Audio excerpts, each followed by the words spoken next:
Welcome, everyone. Today we'll be diving into some of the hottest political topics coming out of Georgia. On the agenda, we'll cover Prime Minister Irakli Konakhidze's recent trip to the UN, his speech at the General Assembly, and the significant snub he faced by not being invited to US President Biden's reception. We'll also examine the latest posters and controversial campaign strategies from Georgian Dream, which have sparked a lot of debate and controversy. And as promised, we'll continue our analysis of the remaining political parties, Girchi, Georgian Dream, Akhali, and Gakharia's party. Before we dive in, let's introduce our panelists. Rezi, why don't you kick things off? Hello, my name is Kobakhidze. I am a Georgian political economist, union organizer, and former student activist. Gio? Hello, my name is Georgi, and I study political science in Tbilisi. My name is Brian Gigantino. I'm a historian and co-host and co-producer of the podcast Reimagining Soviet Georgia. And I'm Sopoja Paridze, also a co-host of Reimagining Soviet Georgia and the Labor Union organizer, and so on. Let's start. So, Irakli Konakhidze goes to the UN in New York, and he gives a speech, which I listened to the speech. Did all of you listen to the speech? No? Okay, well, you did. And I know Gio did. So, what do you think before we get into the snub?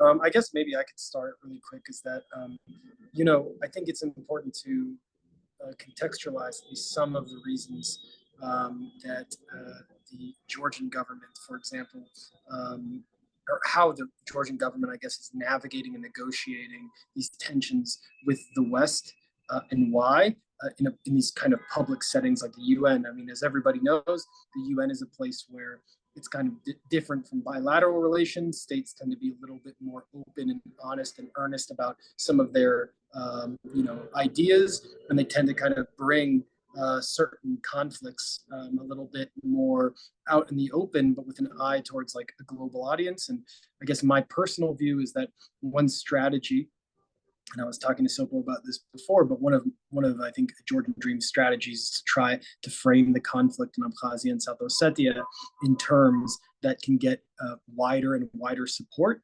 And they've been influenced in doing this by the war in Ukraine in 2022, basically trying to decouple Georgia's, asserted territorial interests in Abkhazia and South Ossetia from kind of like NATO or US geopolitical interests, so that more countries will support them instead of what happened in the Ukraine conflict, where immediately after the war started, a lot of countries around the world viewed it in terms of geopolitical confrontation between the West and Russia.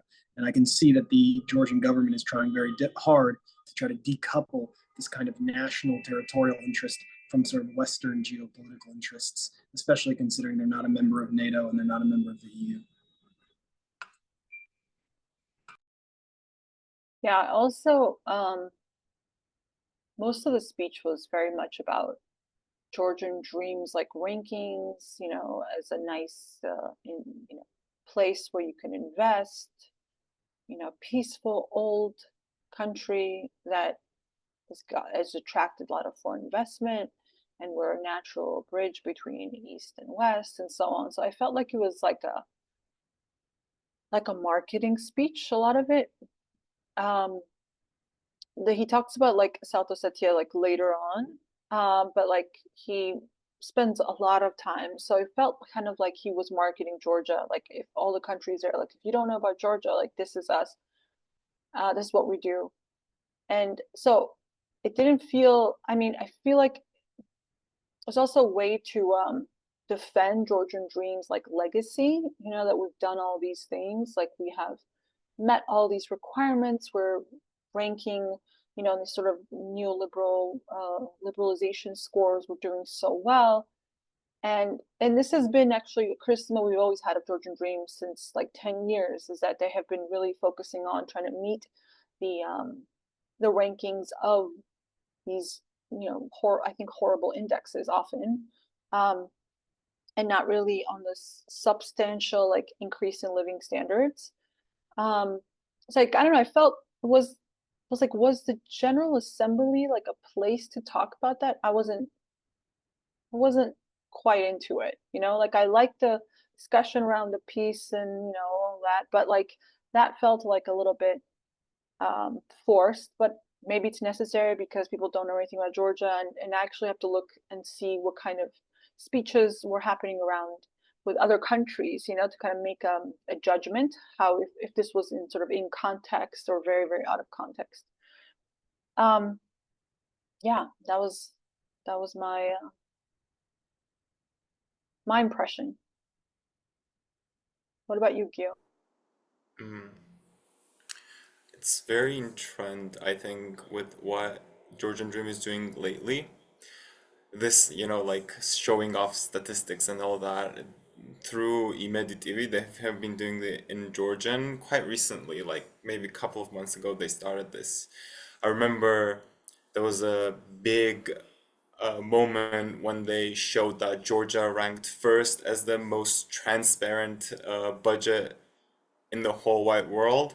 So yeah, that was a one big thing. But there are also, you know, other statistics that they constantly flout, and some of them are truly horrible, like um, you know, the most open economy and all that. They think that it's the best thing ever, but never really brought us anything much. So yeah, that I do agree with you that it was kind of really awkward. It felt like, you know, like a kid is reciting his achievements in front of his parents.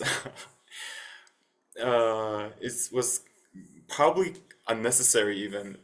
I mean, I get why they do it with Imedit Ivi and in Georgian, but again, in General Assembly, really. But the part with Ossetia and Abkhazia was better, definitely. Although it was extremely short. He also mentioned Armenia and Azerbaijan and like future prospects of regional coordination, which I'm always happy to hear. Um, and this was definitely the first time that Georgian politician has ever mentioned global warming, so that was a milestone for us. Yeah, he in his speech he mentioned global warming and sustainable development, and I was like, what? I've never heard Georgian politician ever even mention global warming, so I guess something new every day. But yeah, for me the most important part was definitely about South Ossetia and Abkhazia, and that little sweet moment that he had that on this side of the occupational line, we are waiting for our brothers and sisters and we'll welcome them with open arms, which is a nice thing to say, definitely. Yeah, I also like, you know, I'm thinking about this, and so if you, it's like the, you know, IMF, World Bank, like all these kind of way they measure these countries is through these sort of rankings. And so when you don't have, I don't know if this makes sense, but like when you don't have the other stuff to show like how you're progressing to be more capitalist and more Western, you're like clinging on to these like rankings as a way to sort of shore up your support that you are doing. You are listening to all the international banks and financial systems that I'm actually doing all this, you know? Same thing with the EU stuff, like, you know, Georgian Dream, you know, Georgia was far ahead of Moldova and Ukraine in many ways. But that's not really what it's about, right? Even though they're supposedly doing all these rankings and doing all these directives and recommendations, however superficially, and we can debate all these things, well, rankings don't really care how superficially or you do things, you know, or even like check marks that you do them. So because there's such a bad relationship and it's become so, you know, very, you know, salty and difficult to have any kind of good communication between US and EU and Georgia, or at least it looks like that, this is a way to like shore up your support and be like, oh no, I'm actually doing these things, and signal that by criteria I'm meeting these standards, despite the fact that rhetorically you are saying I'm pro-Russian and I'm anti-West, or they are saying it, but they're also understanding it that way. So that's how I kind of also see it. So there's also one thing, because I think when Kobakhidze or someone from the GD is using these international platforms, especially the UN, where they could not read the room because the UN General Assembly had absolutely totally different debates, and it was not just catering to the West, it was actually catering to the GD base, because Georgian Dream always tries to tell its base that is using this ranking system and ranking methodology to sort of promote itself as a good party, as a party that actually does something.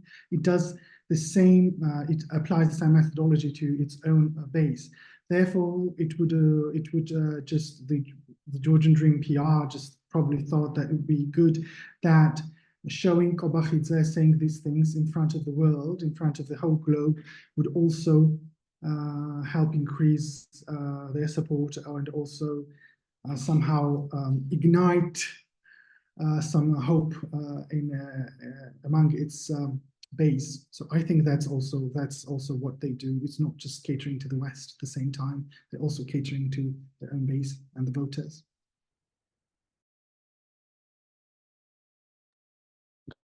So what about the snub? Well, he was invited and then disinvited to Biden's reception.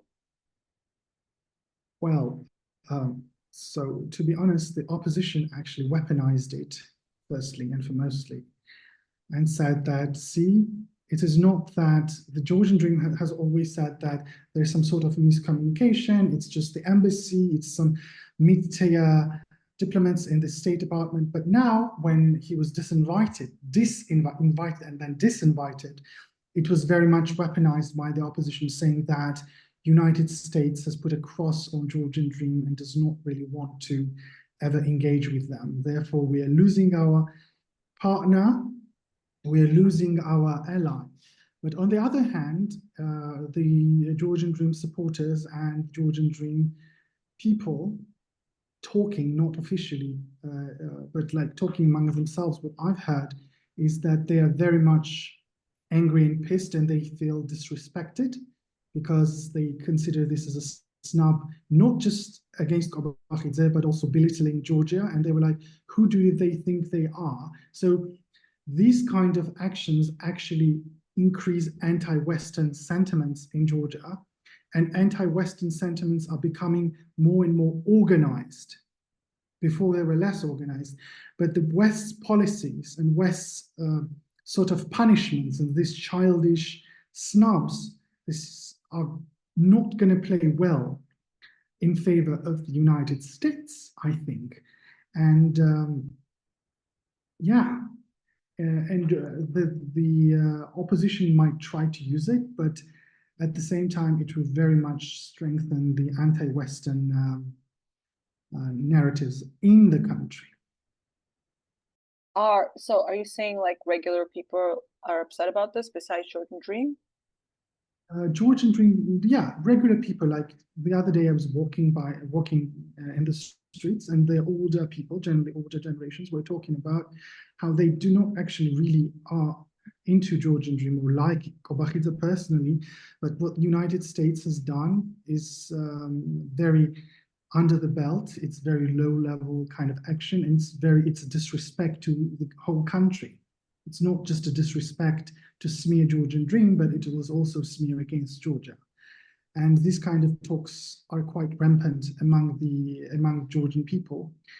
And also Georgian Dream has used that as well, of course, and now is trying to capitalize on that and try to play that the other day, I think the former Minister of Foreign Affairs, I don't remember who, but now he's in the Georgian Dream Party, he said that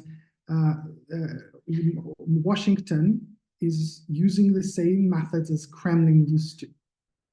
So it's a big breakthrough and a U-turn from the narrative that Georgian Dream used to present in the public and also live in the television. Therefore, this is what the United States sort of created in the country at this moment, or actually helped to organize. That was my observation, also watching the television. I think I just want to say one thing, like from a a very pragmatic standpoint of U.S. policy. I think this, to go off what Ravaz was saying, does undermine sort of the U.S. Georgia relationship in the longer term, precisely because I don't think it's actually, number one, going to work.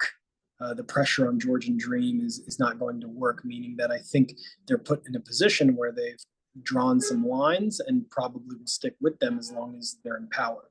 And then the second thing is that they are potentially losing what could be a maybe slightly more distant but still government that's willing to work with the United States. It's possible this is going to go in the direction of like severing ties even more. But at the same time, I think that there is, given the shifting regional and geopolitical situation in the South Caucasus, less of an incentive for the Georgian government to emphasize the US relationship.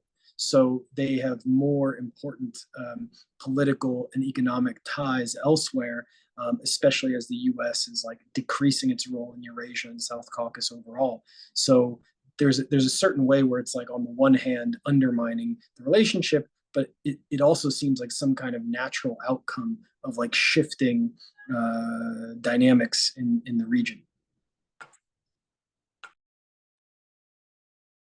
Yeah, I think it was really shitty of the US to do that. It's also kind of understandable. It's because that's how they roll. I mean, if you already knew that they're, apparently anti-democratic and all these things that are supposedly written, why they were disinvited. I mean, I understand not inviting, but this was disinvitation.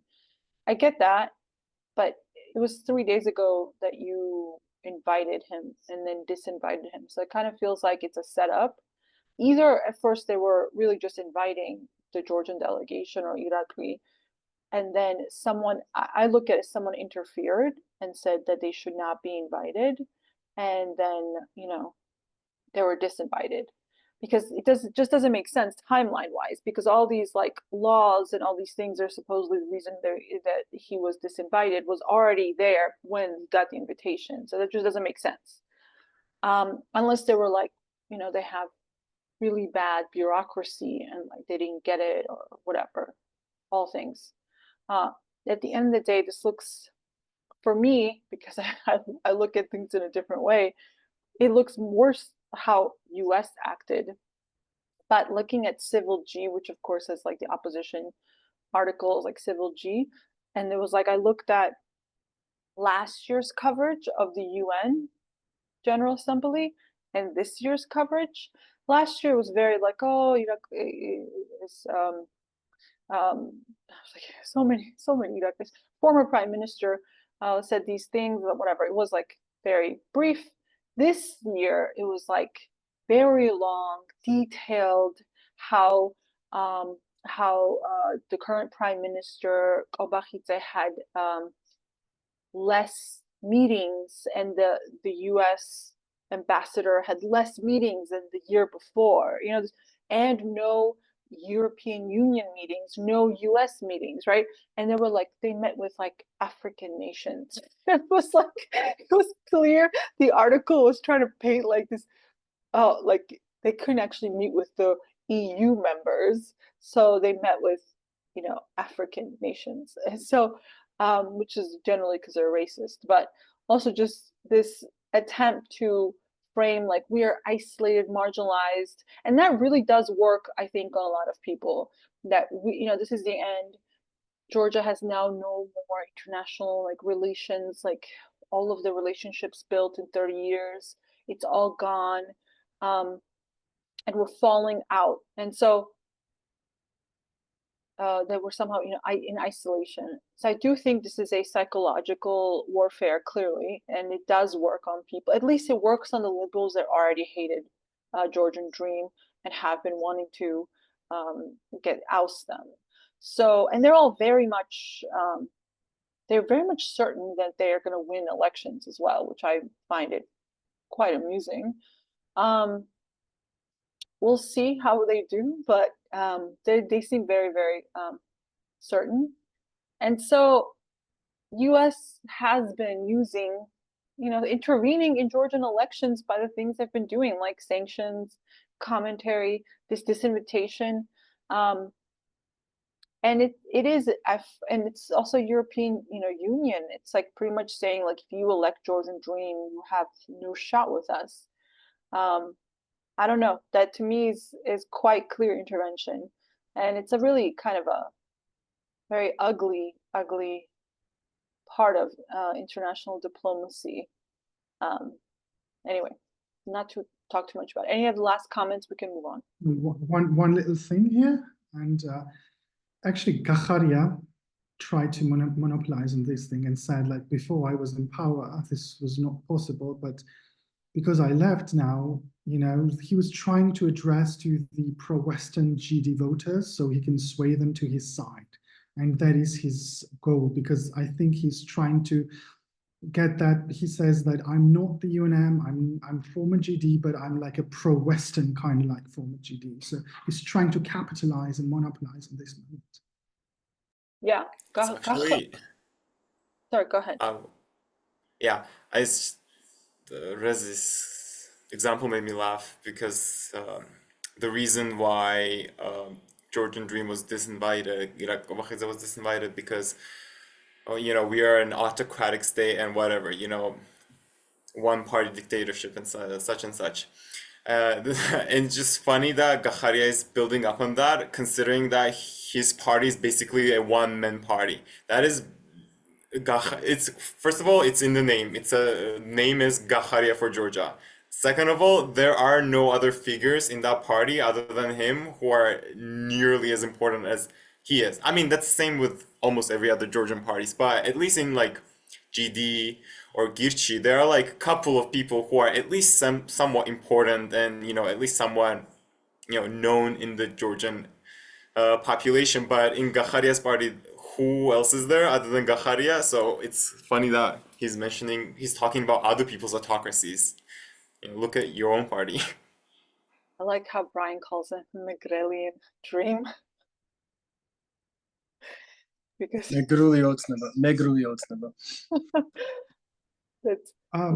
it's definitely, Gakharia is definitely Georgian Dream 2018. The problem is, like, Gakharia just doesn't, it's so clear he's not a very good or strong politician. Like, I don't see it. Like, even if he can write political program and steal from the Social Democrats or whatever he's doing recently, it's like he doesn't have it. He doesn't have the ability. He would be a very, very weak government.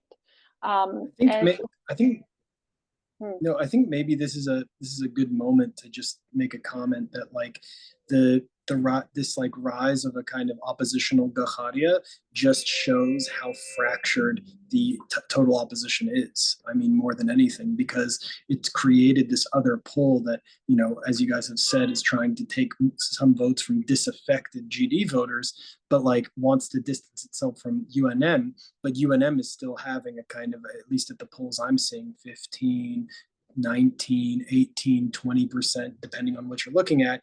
And so the thing is that I'm not totally sure if this opposition strategy is going to work in their favor.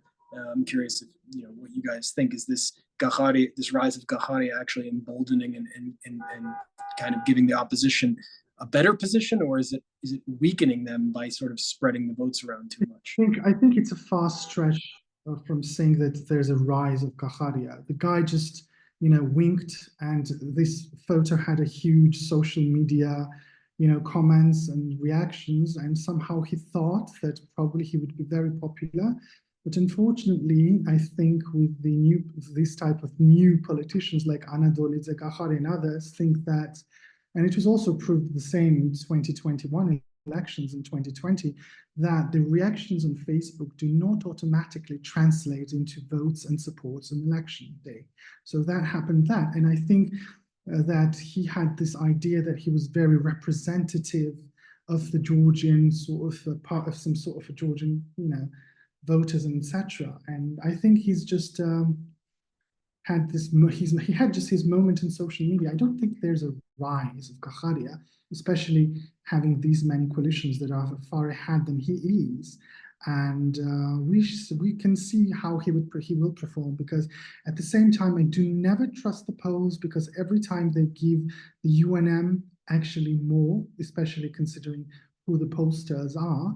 For example, in 2012, UNM, like I think this pollster that also did the Venezuelan polls, gave both the Georgian Dream and the UNM 35%, and it happened that it ended up Georgian Dream getting 55% and UNM getting 40%. Edison Research, now I remember. Therefore, I actually do not really trust the polls, because polls somehow, considering who's the pollster, always favors one party over another. And therefore, I do not trust the polls, because polls actually never tell the truth in Georgian elections. And this has been proved election after election.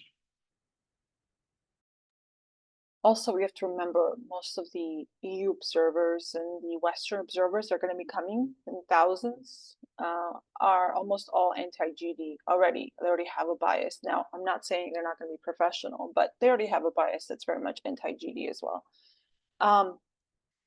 Hopefully it will not be horrible disaster of the elections, which always makes me nervous. So let's talk about a huge controversy with these GDs, like posters that had depicts like a bombed out Ukrainian part, like a church, and then our church that's like still standing, and being like, we don't want this. What did you think about this incredibly, what I think is very tasteless, really cringe posters that I would never ever would have told them to do that. No one should ever have okayed that. To me, like I don't know, it might work, and I'm sure that's what you're gonna say, Rezi, but like I found it really bad. Like that's like a horrible thing to do. I disagree with you on that, because Georgian Dream has been sort of shoved down this narratives that they're pro-Western and they should say nothing bad about Ukraine. Ukraine has been critical, President Zelensky has been literally doing lives in our opposition rallies. We have given pensions and housing to the Ukrainian refugees, considering our own economy and our own refugees from Abkhazia and South Ossetia. It was a big thing that we did, but unfortunately these things don't matter for Zelensky's government, and the only thing that they want and is generally to somehow aid the United States neoconservative politicians by somehow opening up the second front. I can remember Hornachenko, who is a Ukrainian Rada parliamentarian, saying that it's a great weather for Georgian tanks to go to Abkhazia or South Ossetia. They have been, Podolyak and others have been saying that it's a great time for Georgia to also open up a second front. And when Garibashvili, our former prime minister, came out and said openly that this is not going to happen, we already had that in 2008, we already fought Russia and it was a disaster for our country. Then the United States and the West had its own position, was like, we're never going to ask Georgia to, enter war. And Saddam Zurabishvili was also like that. Of course, they should understand, and they understand our position. But then came the issue of sanctions, and for us to join the sanctions against Russia. However, it is because of the Western governments and the Western international organizations that our economy and the ideology behind our economy is now very much dependent actually on our largest neighbors, Turkey and Russia. Therefore, Georgian Dream could not have made any sanctions against Russia, and Russia would not feel it, wouldn't have felt it. I'm But sorry, Georgian people, Rezi, I'm so sorry to stop you, but can I'm we just, going, because like we agree on all this, I'm, talking about the I'm poster. going to that. I'm going to the poster. And after all this that has Georgian Dream has been taking, now Georgian Dream has come out and publicly stated that if you do not elect me, this is what's going to happen. And many people actually who were critical of the Georgian Dream party, because of their foreign policy and them not going along with the West, have become more positively predisposed to the GD and Georgian Dream campaign. Therefore, GD, Georgian Dream, is trying to capitalize on it. On the other hand, there are some liberals who are saying this is the most shameful day in the Georgian history, weaponizing the victimhood of the Ukrainians like this. And this was also echoed by the former president Mikhail Saakashvili. I think I'm not going to do a moralistic assessment of this ad that the Georgian Dream chose to do, but I think it shows and it makes it more clear where the GD stands for the people who doubted GD or who would actually support Georgian Dream more because of these pragmatic policies now being actually at the epicenter of their campaign. That's my analysis on it. I just want to add one comment to that, which is that I really do think that the Georgian-Ukrainian relationship, which has been abysmal, really since Saakashvili went there and became a government member under Poroshenko, and then received support from the Ukrainian state ever since. But in reality, I think the main reason that the Georgian Dream decided to put these posters up is to exploit what is basically a unanimous fear of Russia that exists in Georgia. And that unanimous fear, what I mean is like anxiety, some not necessarily direct fear, but anxiety about the Russian relationship. And so if a lot of people, I think Georgian Dream's basically most captivating pre-election policy position is that it can ensure peace with Russia because since 2012 there's been only peace. There's been basically some ups and downs, right? Of course, they stopped flights. There's things we can examine, but I'm just saying there hasn't actually been armed conflict. And while the opposition is basically arguing that the way to deal with Russia is to become a very aggressive and an aggressive member of NATO and the collective West, I think Georgian Dream is saying that they are the ones who have a more workable and tangible relationship. So I agree actually with you, Sopo, that it was an incredibly bad taste, as like I think a lot of the pre-election politics tend to be, not only in Georgia, but like everywhere around the world. But I think that this was an attempt by them to really hammer that home, sort of like, the tobacco companies putting a decaying lung on a cigarette box or something. And so, at the same time, the opposition, of course, is trying to exploit the tensions with Russia by saying that, if Georgian Dream stays in power, then Georgia is going to just become a kind of oblast of the Russian Federation.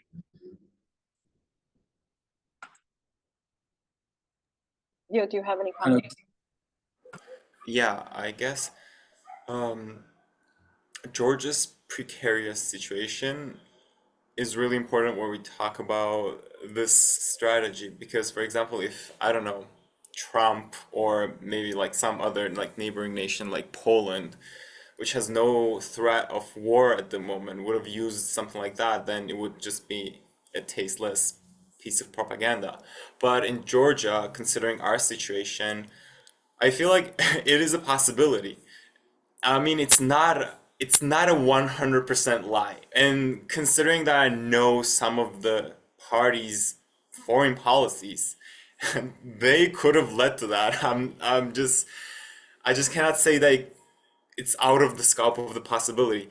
And it does work. It even worked on me today. When I was riding a bus, I saw a poster of a bus. On the one side, it was a blown up bus. On the other side, our, new green buses. And I was like, oh, thank God I'm here and not there. So yeah. And I think it's also kind of necessary that in like recently, recent years, like 1 or 2 years ago, in Georgia, we have been kind of mocking the war. We're like, this phrase that, oh, no to war, and mocking it as if like it's something to be mocked, as if peace is something to be mocked or something to be degraded or something like that.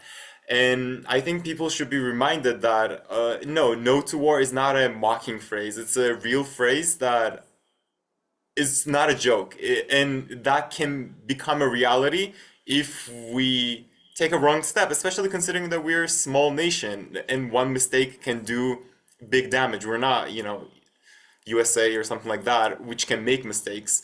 We cannot really afford it. And yeah, so I get why they did that. I get how some people might not have liked it either too, but yeah, I think in the end it's, well, for example, I think that on certain portion of population it will never work because they are radically minded in one certain way, but the big portion of the population, which is, in the middle, like they don't really think that radically on one side or the other, I think it's a good reminder of a possibility, a real possibility, and why should we shy away from talking about it, and it's also kind of hypocritical coming from the opposition because they show those pictures every day. They show Ukrainian like bombed hospitals and theaters and schools every day. So why can we not show it from the other side? That, it's not just a story of a tragedy, but it's also a cautious story. Yeah, like this can happen here as well. So that's what I think. I will just add one little thing, because as Gio was saying, because there's some other parties and some other civil organization activists and former human rights defender of Georgia, Lumjaria, publicly once said, it is better to be under the rain of the Russian bombs than to eat this shame that we are at this moment not supporting the Ukraine. It has been circulated all the time by the GD. It has been circulated before, but GD tried not to use it. But that is the official position of Lumjaria, and she has said that in, I think it was March or February 2022, when it's March 2022 when the war actually started, and we said we are not going to do anything. And Lumjaria and others said, liberals basically said, this is such a shameful thing. This is such an undignified move by our government. So she openly and publicly said that she would prefer the rain of the bombs. So that's there. Yeah. So I think the fact that there has been calls for opening up a second front, or that we should do something, I mean, that's well established, despite the fact that what Georgi is saying, it's been made fun of, like the opposition makes fun of, oh, like there's no chance of war, and I think that's ridiculous as well. I agree with a lot of those points. However, I don't think this way was the best way to put those ideas forward, only because a lot of Ukrainians have been sharing that, and I think it's like, I feel like for me it's like dancing on someone's grave, because it's like it is their torn, it is their bombed out like churches and buses or whatever, because at least like we could have shown like our, like the fact we have 2008 war, we have ways that you can show like what it was like. So I felt like a little bit, that's where the insensitivity comes on for me. So not so much about the existing and all the, understanding how everything has led up to here and how this has become a dominant topic where GD is now focusing on being a pro-peace party because the opposition has been so reckless, because they're not in power, so no one's going to actually ask them any answers because they're not in power. They can be as radical as they want, right? It's very, very simple. And Georgian Dream has really walked the tightrope between all of this, even though the right now is, clearly it's getting tighter, that rope. So that's not the issue. I really think that this could have been done better. I think it's because of the shock and awe and, advertisements, all these kinds of things that are very, harsh work better. And that might work. But I don't feel like that would be the way I would approach it, let's say. Okay, let's move on to the the parties. Who would like to begin? Do you want to start with Gakharia, since we discussed it? Sure, but I just want to say that there's nothing much to say. I think one of you guys mentioned that he copied off of Social Democratic Party's program, and whoever copied that needs to be reprimanded because that's a poor copy. So yeah, this Gakharia party, it starts with an introduction actually, where they talk about what kind of nation they want, and the party program is called Manifest for the Equitable Life. And the whole economic policy actually reads like a first year university textbook paragraph because it's just, like bunch of paragraphs. Then, he talks about, like education, whatever, uh, uh, energy programs, social democracy, and it just nothing concrete. And I talked about it, the same thing, same criticism about Lelo, but at least, Lelo had at least something that I could, hold my hands onto. Here, like when I was reading Gakharia's party program, there is no single concrete example, like not one. So it's just hard to talk about it because what am I talking about exactly? Sure, in the preamble, they talk about that they want to establish a social democratic nation, which is already in Georgian constitution. They want to establish what they call is a proactive state, which I'm all for, but they never really define what a proactive state is. How are they going to expand the state? What responsibilities will the state take exactly? They just say that the state will be proactive. I'm sure. They repeat the same thing as Lelo did in their party program, that like mix of socially responsible, business model, something like that. But in this case, they also talk about how the state will ensure that. So at least there's a bonus to that.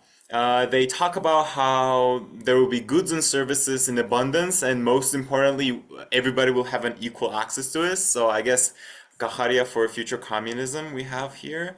But and then he is talking about the implementation of state programs like job training, education, and all that. But there's just not a single example of what exactly he will do. So I just don't really want to say anything. And one thing that I noticed in both party programs is that they talk about small and medium-sized businesses a lot. Both Lelo, so like Strong Georgia Coalition, and Gakharia for Georgia, they both are for, well, apparently, small and medium-sized businesses, which is funny because, first of all, a strong coalition party leader is a rich businessman who actually destroyed many small businesses.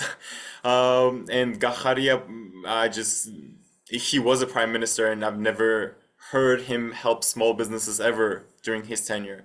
What is unique about Gakharia's party is that they talk about the family a lot. And I think that the cornerstone of the whole program is basically a family, as in like family is the building block of the society. Well, at least according to them.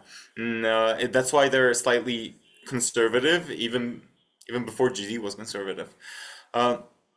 And they talk about how needs of the family must be met, and how family should have, stable income, and how kids should have access to education and all of that.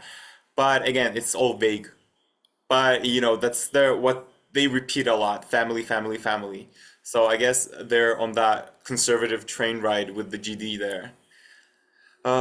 So yeah, there's nothing much to add to that. This was basically the most disappointing party program I have ever read in my life. It was worse than Lelo's party because at least they talked about some historic tourism and how they'll build Anakliapor, which is I mean, it's fantastical, but it was entertaining to read. This was just boring to read. We're not going to mention the suspects who copied the texts. But we Okay. know who they are. So, any commentary on the list, on Gakharia's list? No, no one's that important there. Yeah. Okay, we'll move on. Do you want me to discuss Girchi Yago? Okay, so, they're the classic libertarian types in Georgia. And that's actually, for me, it's their strength and their weakness, because they're not as annoying as other parties in the sense they don't get all crazy, agitated about every little thing, because they really are very reductionist, like economic reforms. But at the same time, they are they have really horrible economic reforms they want. So it's both a blessing and a curse. So their whole thing is like free money from the reserves. This was kind of interesting. Like they're like, the government has all this money in reserves, and it's so irresponsible that it's crazy to me. They're like, we should just take it and just give it to everybody. Free money, They want to increase the defense budget. What are they increasing defense budget for? I really want to know. Get rid of conscription. I love how they also increase defense budget and get rid of conscription. So I guess they're focusing on some kind of a professional, their idea of sort of a libertarian, liberal thing where you want a professional army, not based on conscription. That way you can just sort of buy them off, like in the US, like the poorest people are promised some money for college, and that's why they join. So if you made college for free, then they would never join the professional army. So you have to have like high inequality as well in society to have a professional army. They want elected judges and heads of police, and they want basic income, 500 Joe. Everyone just gets 500 Joe. I think they're trying to get that from the reserves. And they would like to abolish all of these regulations, the emission testing, no taxi license, no national exams, no limitations on citizenship, and this one, there's one part that I agree with. No limitations on like film sites. But this is funny because it's very anti-libertarian, right? Because they protect the patent. Georgian Dream took away, if people don't know and listening to this show, we used to have all these incredible shows all for free. We could watch everything. And then Georgian Dream, because they have all these sort of intellectual property rights that with EU and so on, got rid of all of it because that we were not paying for it. And that's violating intellectual property rights, which libertarians supposedly believe in, intellectual property rights. So it's an interesting, I think it's more of their populist stance, I want to say, unless they're against like monopoly intellectual rights or something, and more about introducing free market inside of it. So pretty stupid platform. I have to be very like biased because I really think libertarians are destroy the world. But they're very, this is what they do. This is like they're very like what's the word? When you like know what to expect, like they're very consistent, and they were very happy. They're also, don't forget, they're the reasons, they were one of the initiators with Georgian Dream, of course, having the power to get rid of gender quotas. They hate quotas. They hate unions. They hate everything that's supposedly a distortion of their perfect market that never exists except for their textbooks. So classic Girchi, but I actually find them more tolerable than the other. Girchi was just same politics and economic, but also that added crazy, fanatical pro-Western politics on top of it. And my favorite is like I told you this last week, like the alt info guy was on Girchi's Tawisupali Bazari in the free speech show. And they were like, this is a really like funny part. It's like the alt info guy goes, if you don't like labor inspection, if you don't like gender quotas, if you don't like any kind of ecological regulations, then why do you like EU? Why do you like Europe or West? Is what the alt info asked Iago. And he's like, but we care about courts and private property. And the Western civilization gave us private property. That's why we want the West. It was this civilizational discourse. I think it's really, just to add, to kind of follow what you're saying, Sobo, I think it's really important maybe for some of our listeners who may not know that during the era of Saakashvili and the United National Movement, Saakashvili and the Minister of Economic Reforms, Kobakhidze, and the very powerful at the time Liberty Institute, a libertarian think tank, actually regularly criticized the EU in this moment when the relationship with the US and NATO were emphasized more than EU extension. And actually, this is important because they would regularly refer to the West, not in terms of kind of EU social democracy, but they would regularly talk about, Georgia joining kind of a capitalist neoliberal West inspired by Reaganite anti-communism, Singaporean economic model, and this like fetish of Ataturk state building. So like, I also think it's important for people to realize that even within the pro-Western discourse, there are these like ideological tensions that sometimes reflect the moment in which they're being weaponized or mobilized.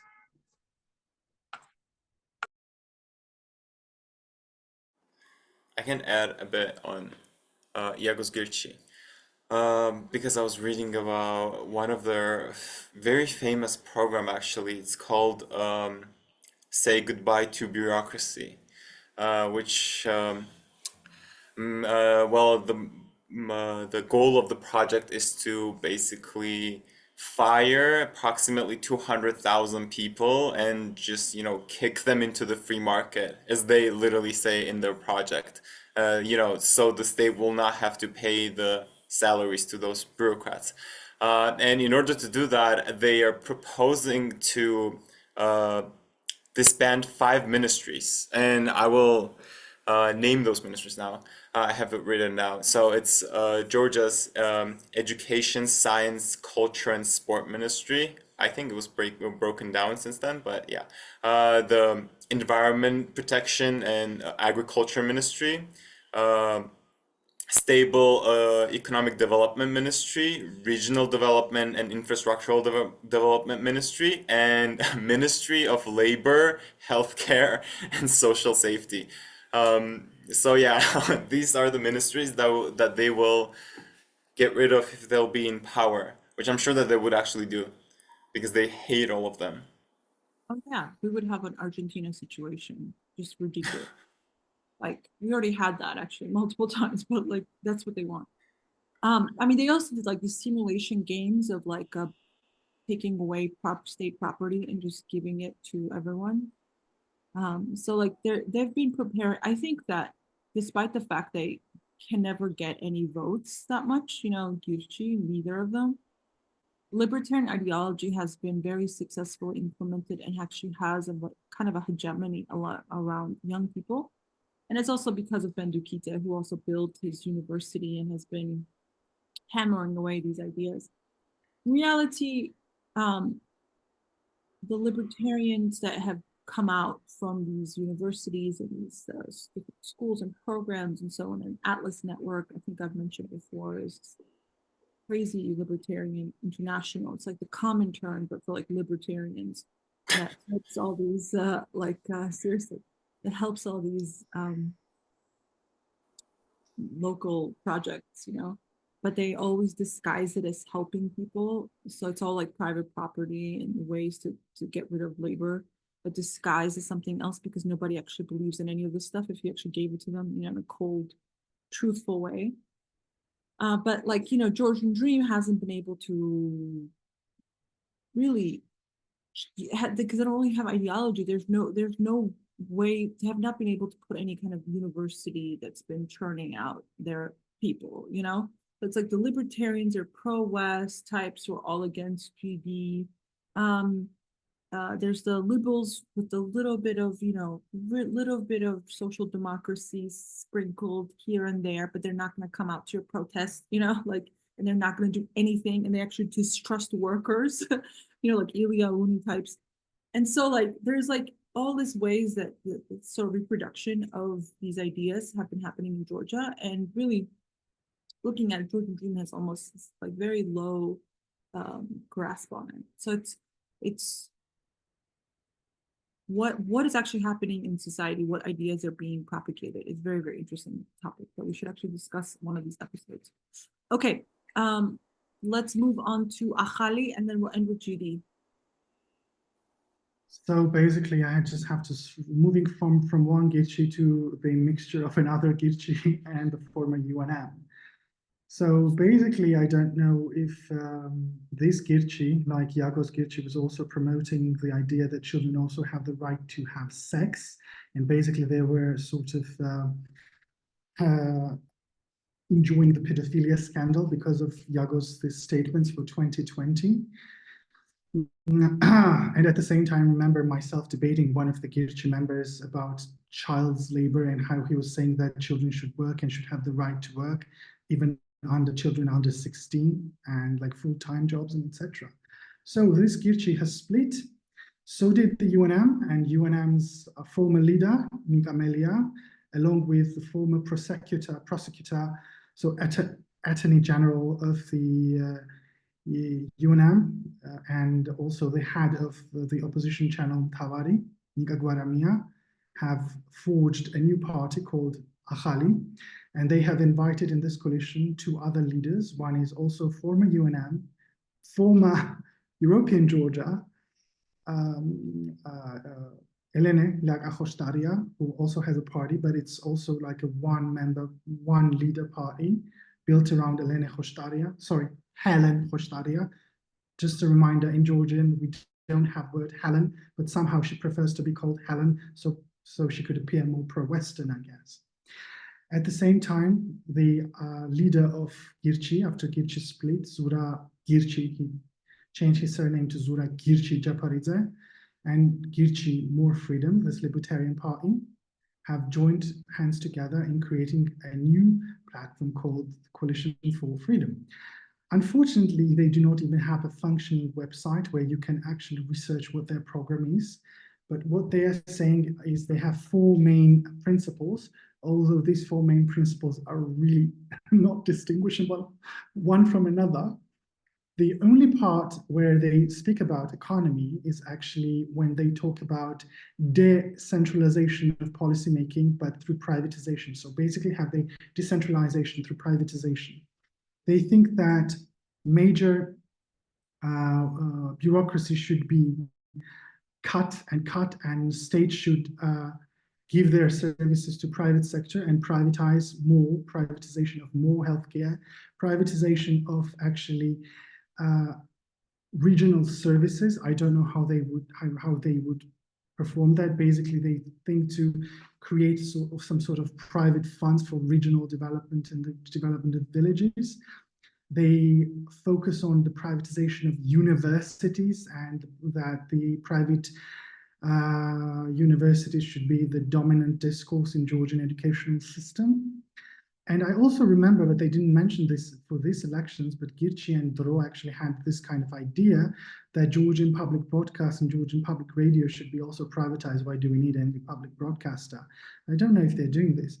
More or less, I can say that I was surprised because these people actually were considered more intellectuals than the actual UNM, but they only have like 3 paragraphs on economy and economic policy. They generally offer nothing.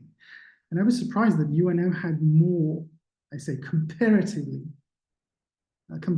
better, at least they had written more, and they have covered more issues. All they talk about is how to be integrated in European Union, and that's all. But the idea of the ideology behind the coalition of change is absolutely Girchi ideology. I don't think Droa or Guaramia and Melia bring anything to the table when it comes to economic politics. It's all about Girchi, and people actually who talk about economy in the Akhali, in this coalition for changes, are generally the people of Girchi, and they generally talk about how we need more privatization, more deregulation, and etc. That's all. Remember when we asked all the parties what they thought about the different labor stuff, minimum wage, so on? Did you already mention this? No, I did not. Please mention it. No, you should tell that story of what No, Zura Japa like responded to us, and he was like, "That's simple. I don't believe in any labor laws or regulations." And do you remember the backlash that he received, actually, because he was considered to be cool because people really did not go into economic policies that Girchi was offering. And one, he said that many young people actually went up to him and said, "What do you mean? I work like 700 hours a week and get only 300 lari. I thought you guys were cool. You're actually worse than UNM and the GD combined. What do you mean by that?" And he actually got more anger and haha emojis on that, and backlash was actually phenomenal. Which actually is a really, really good point. This was actually a really good example of how you can actually expose what these political parties, any of them, really think about people and workers, because in general, even though they're completely economic based, their entire reforms and ideas about destroying all these regulations, bureaucracy, and so on, they, because of Atlas Network, right? Like I said before, it's like they never actually talk about those things. They don't talk about like taking away, labor rights and so on. In the same way they talk about, oh, you don't like conscription? Here's a church that will get you out of going to military. Oh, you don't like Russia? Or you don't like, so it's like they really talk about everything but their barbaric economic reforms. So to catch them in these moments is actually a very important task. And often, like, this actually exposed a lot of people were like, wait, what? I thought you were like, they all thought he was like the cool guy that smokes weed with them, to find out he has this like horrific like ideas about even people who are dying at like the workplaces. Like, more people died at workplaces than anywhere else. Any hate crime, any, like, I think even including 2008 war, death-wise, like the amount of workers that have died from bad working conditions, like fallen off roofs, been buried alive. Like, we have been to scenes that are devastating, like 17-year-old kid was like buried alive. Like, those things are never mentioned, right? Those are never put in the same way as like, do you want these people to die or to live? They spent all their time telling us labor inspection was actually not going to help anyone, and that more deaths were going to happen if we had actual safety at work, So very, like, to me, that's like a pretty radical, very inhumane ideas they have, and no one spends enough time exposing them. Okay, moving on. Actually, Yeah, go ahead. I could comment a bit on it. First of all, I'm extremely mad that they even touched Georgian public broadcast, because that's my favorite Georgian media, and I love public broadcast and its historic contribution to Georgian society. So I'll be fighting on them with them forever and ever if they touch it. Second of all, I know lots of those people through universities. Well, where I study, I personally know them, and I know what they think. I know what their ideologies, and even though they never talk about that part of their ideology, which Sopa was on point on that, they talk about, whatever, Russia and stuff like that, not that. But I have talked about those issues with them, and I know what they think. For example, the fact that they, for example, we talked about how unsafe and hazardous working conditions are, and the pay is even lower than the rent and stuff like that, and they are so extremely dismissive and cold-hearted about it as well. They're like, oh, you can change the job. Really? In a nation where we have 17% unemployment rate, you can just change your job just like that? And it's just Georgian media just doesn't really talk about issues like that, so it's extremely easy to avoid these points because they know that if they talk about it, they'll be extremely unpopular. But it's easy to avoid it because nobody talks about it. Same with Girchi, for example. And that's actually how Girchi spreads libertarian ideology, the other Girchi, is that they talk about the fact that they want to get rid of forcible conscription, for example, and that's extremely popular with many young men because in Georgia it's like, do you know, guys, that in conscription, in your whole yearly salary is 700 lari approximately. That's like horrible.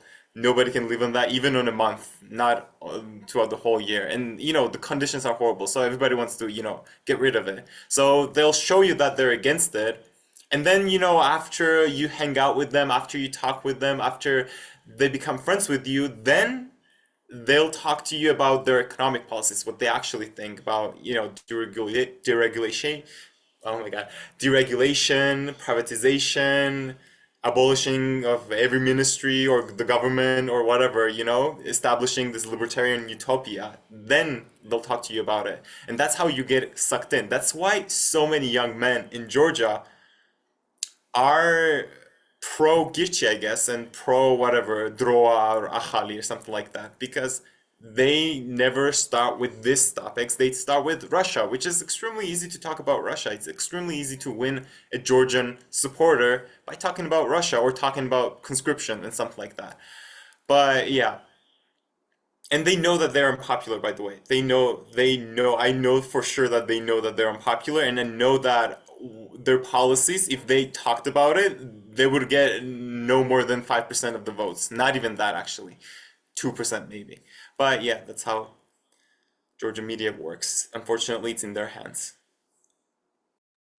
Okay, let's talk about GD and then we can end. So Georgian Dream. It's neoliberalism without the fanatical ideology. The ideology there, just not the fanatical part of being like, oh, this is like what we love and believe in. They're more like they're the business party. We are businessmen who don't care where you're from. We'll do business with you. Like what I see from the last 10 years personally is they've changed some, but really they've always been sort of same in the core, which is pro-business. They want Asian capital, they want European, they want African, anywhere, any kind of capital that comes in, they are totally fine with. They're okay with settling with the bottom of the bottom because we've really had just the worst investors come in Georgia, just the worst. Like examples that Rezi and I can give you from just union work of how many of these companies left people without paying them and just took off, like just horrible, so really they don't demand a lot. I think their whole thing is like, just come here and we'll do everything. They very much so use the government resources to take care of business, one-stop shop, they subsidize all these corporations who almost always a lot of them end up bad. They don't really have a plan. I think they have this thing where it's like, if we just have enough free trade agreements and deals and flow of investors, that like through just us, just getting them, that somehow something will like magically spark, and then this will then lead to a better society. Because I do think their goal is probably to increase living standards. I don't doubt that. I don't doubt anyone's intention of that, because I think everyone's aware of how poor everyone is. However, I think that they don't, and it's not just that they don't. I think the advice that have been given for so long tells them to not really think very deeply about planning an economy, that you should not plan things. You should just accept the investors and then do stuff for export. And here's the allegedly EU market that's going to open up to your products, like we said earlier. I think they have tried, and I do think they maybe at first believed that the EU would be enough of a market to grow Georgian business and exports, and I think they're realizing there's just not enough, and this is why they are keeping all of their options open, despite the fact that this move to keep all of their options open and do business with everyone and use this sort of moment as a hub to be between, countries, and of course Georgia benefiting from, all these other countries sort of evading, I'm assuming evading sanctions, because a lot of these smaller countries have been used to get Europeans are all of a sudden exporting all this stuff there, and then somehow it's ending up in Russia. So it's a business move, it kind of reminds me of like, when they're all going to come rush to your city, you're going to charge them a toll to come in, so it's, again, I think it's like instead of realpolitik, it's like real business, like they just they will take anything they can get. I do think because they do meet with Asian and other non-European capitalists and countries, which seems like none of the opposition has ever met anyone besides Europeans. This is the sense I'm getting, that they don't at all seem to know that like development and the world exists outside of Europe. So it's like this, like, Salam Zurabishvili is like a strict Cold Warrior, just the KGB this and KGB that, and just like Russia this and Soviet Union this. It's like all she ever speaks. And almost all of the opposition is like this. So they don't, it's like, if you've never been to China, if you've never been anywhere else in the world, you might think that everybody lives in like caves, because I get this sense almost that that's how they think. Like, and that if you don't have a European path, you will never ever have anything. And I think with Georgian Dream, especially bringing in Akhali 2 years ago, signaled to me, because he was like sort of their China guy, like he was doing business in China, that he's not loyal to this kind of post Cold War kind of thinking, So you have older elite liberals stuck in this Cold War mentality, and the younger, and Garibashvili is like my age. I think he's like maybe even a few months younger than me. You know what I mean? So it's like 82. 82? No, he's older than me. So he's like not a child of the Cold War.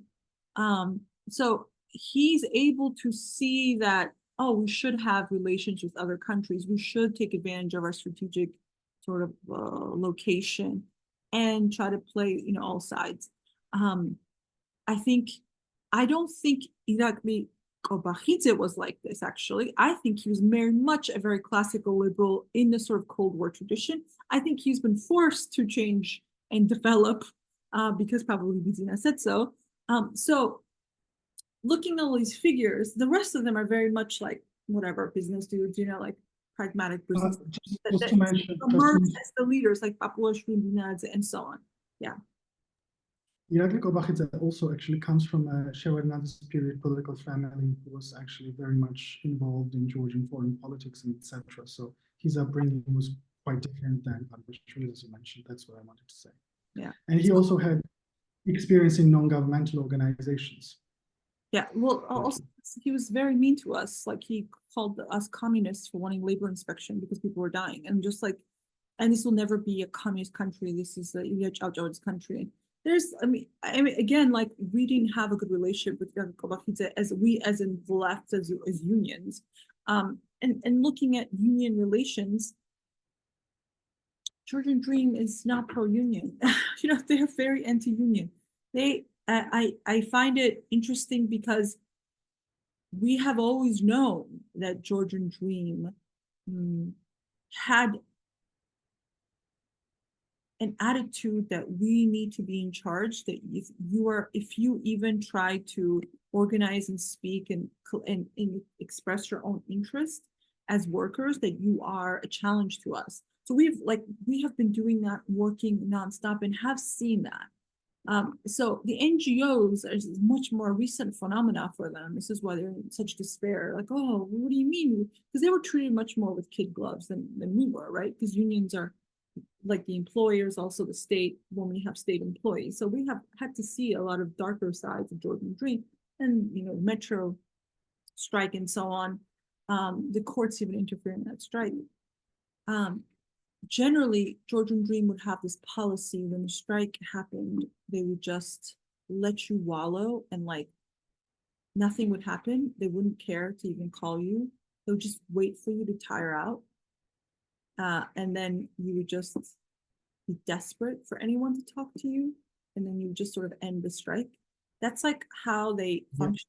And I remember people like years ago being like, oh, George, because Saakashvili would come and they'd arrest you and they'd beat you, and like, or they threaten you even going before the strike. So there was this constant like repressive mechanisms of like unions, and no law, no courts at all that would defend workers at all. So Georgian Dream changed that.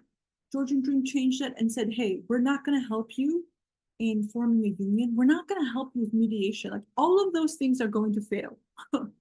Unless you're like adamant, you're going to keep trying. Like we have been like putting like unless you're like very laser sharp pushing.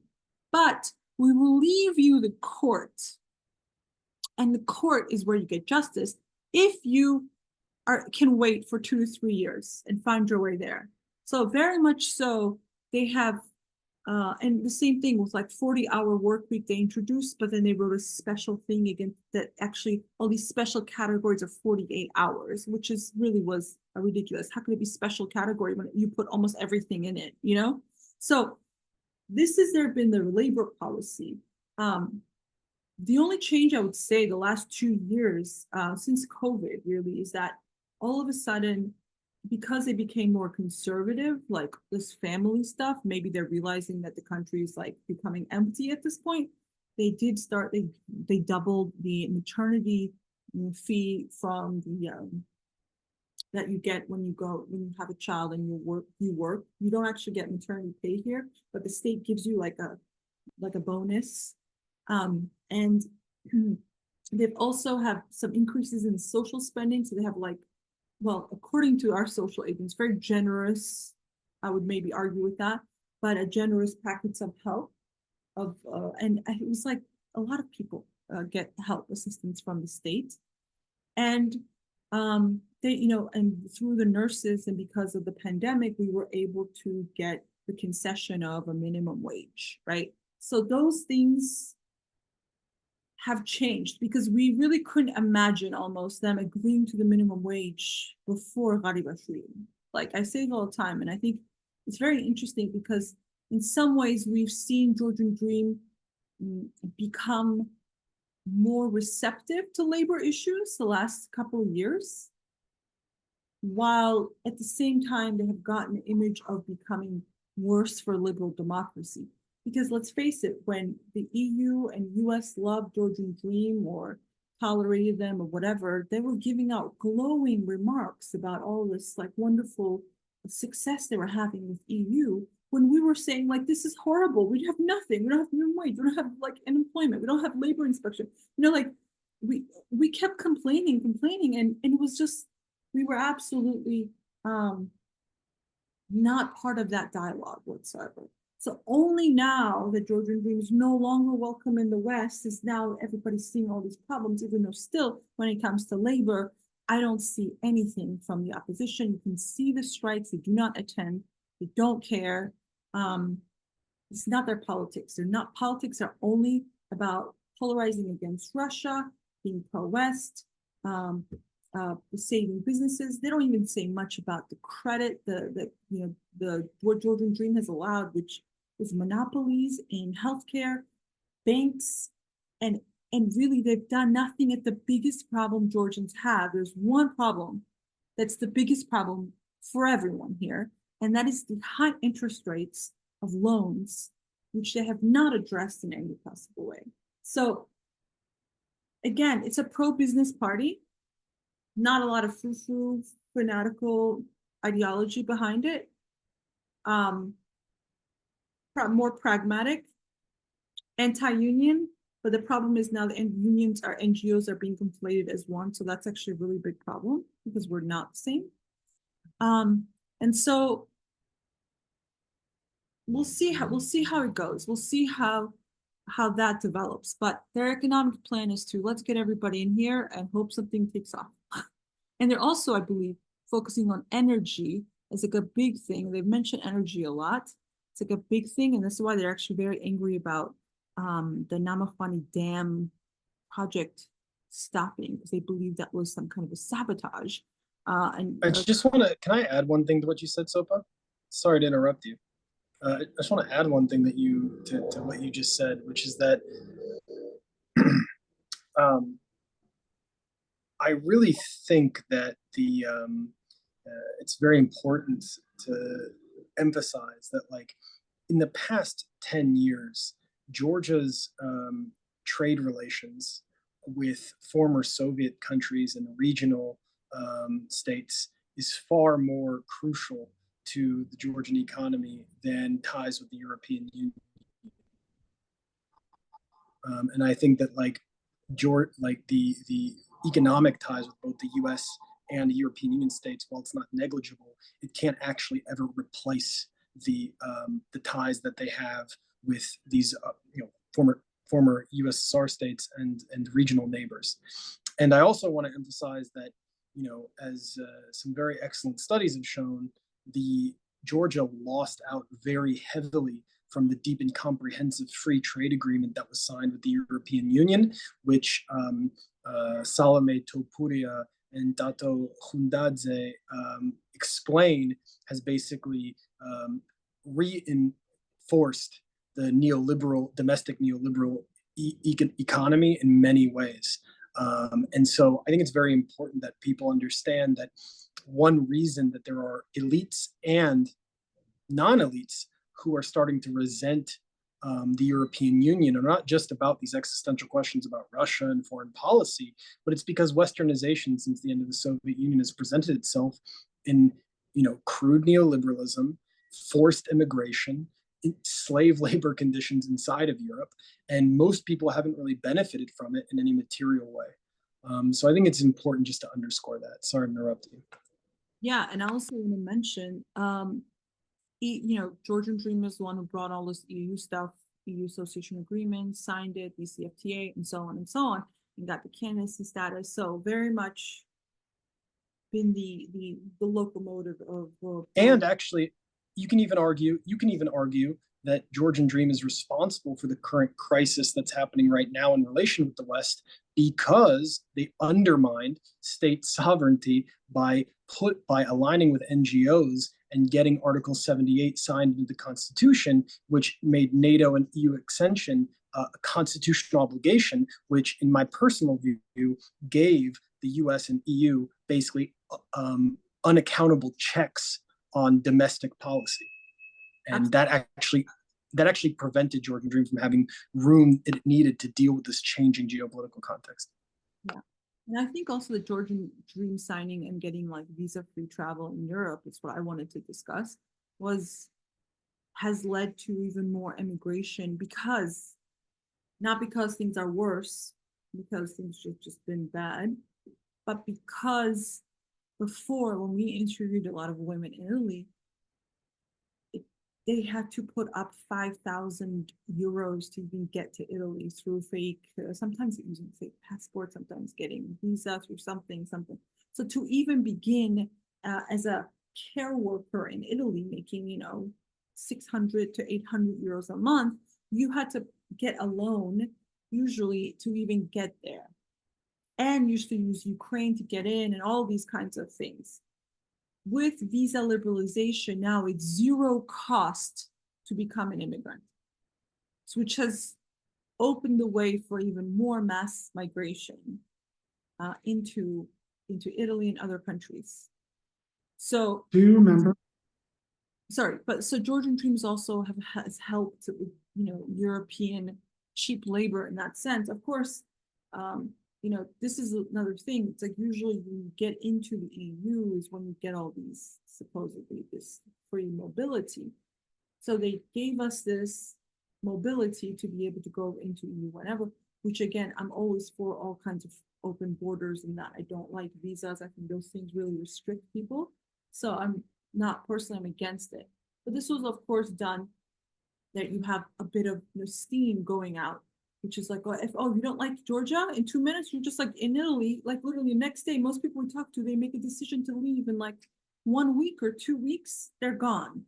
You don't like your work, you're coming out, all of a sudden you're on a plane from Kutaisi going to become a pedante in Italy. So Georgian Dream really also had at one point, had politics.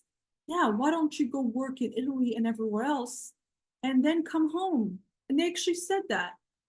Just most it was their campaign, Sopo. It was in their campaign in 2018 and 2020. Remember Bidzina saying like, Bidzina said like we are helping Georgians to get employments and some sort of trying to get agreements for them to be legally employed in the European Union. And also Gakharia, being the European Georgia candidate, said, no, I will get the better deal. So the opposition and Georgian Dream were competing who could get the better deal for Georgians to get better employment deals within the European Union. So basically not caring about the development and creating jobs in the country. And they were not competing, trying to appeal to the people. Well, also, a lot of the work that the diplomats were doing, ambassadors were trying to make, helping Georgians get legalized in those countries. So they would meet with all the different ambassadors in different countries and help ways to get to legalize Georgians there. Again, this could be an interim kind of steps to take until you can get better jobs here and so on. I don't quite believe it, but okay, some of the thinking. But in general, it's been, again, this is the problem with Georgian Dream in the sense that they're so pragmatic. They're like, oh, it's fine if you can't find a job here, just get one in Germany. It's like it's almost like too insensitive to the context of like you'd have to move away from your family, not see anybody. They're like, that's a problem. Like, why would that be a problem? Like, so in general, it has been like, oh, let's just find employment, even if it's not in our own country, somewhere else. And that's really been very, their kind of approach. As far as everyone else, the only thing is Georgian Dream has taken this long to get to where it's at. It has all these experiences. We've accumulated a lot of those experiences. And as far as, I would say, managing this kind of economy, right? The one we don't want, but which every other person, every other opposition is offering the exact same, except with actors that are much worse equipped to do it. It's like, I don't see it any other way. Like I have not seen anyone that offers anything different, not seen anyone that has people that you think are more competent that would do it. I know a lot of these people, a couple of people I've met even personally who are on the opposition, and they are not to be trusted at all. And it's a problem. I don't know. It's like, it's really, at the end of the day, Georgian Dream with opposition, like, no one's really winning here. It's like winning is it's a very, what's the word? It's like very, very defined, a very limited sense. You know what I mean? Like, what are we exactly winning? We're winning. We want to continue the way we are.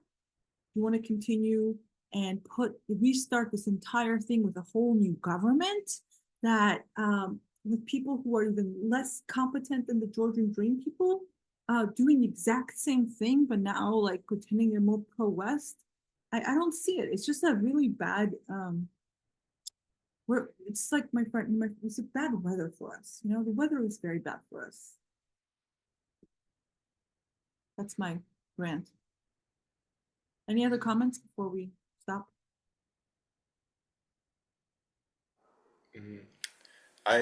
Just small thing I can say about Georgian Dream, at least in comparison to the previous government, is that, well, and every other party basically, is that from a leftist analytical perspective, they're the business party.